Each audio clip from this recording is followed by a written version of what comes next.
അവർ ആ വലിയ അത്ഭുതം കണ്ടപ്പോൾ അവർ വിശ്വസിച്ചു. എന്നാൽ വചനം പറയുന്നു, അത് കഴിഞ്ഞപ്പോൾ അവർ മറന്നു കളഞ്ഞു. വിശ്വസിക്കുക മാത്രമല്ല, സ്തുതി പാടുകയും ചെയ്തു. സ്തുതിയൊക്കെ പാടി.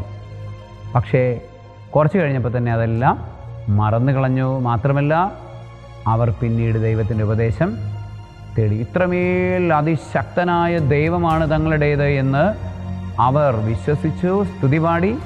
പക്ഷേ അവരുടെ പ്രശ്നം എന്തായിരുന്നു അറിയാമോ? അവിടെ നിന്ന് ഉപദേശം തേടിയില്ല. ആലോചന ചോദിക്കുന്നതിൽ നിന്ന് അവർ മാറി നിന്നു. അതാണ് അവരുടെ വീഴ്ചയ്ക്ക് കാരണമായി വന്നത്. അവർ വീണ്ടും വീണുപോയത്. വിശ്വാസ ജീവിതത്തിൽ അവർ വീണ്ടും വീണുപോകുന്നതിൻ്റെ കാരണം സങ്കീർത്തകൻ നമുക്ക് മനസ്സിലാക്കി തരികയാണ്. ഒന്ന്, വിശ്വാസമുണ്ടായിരുന്നു.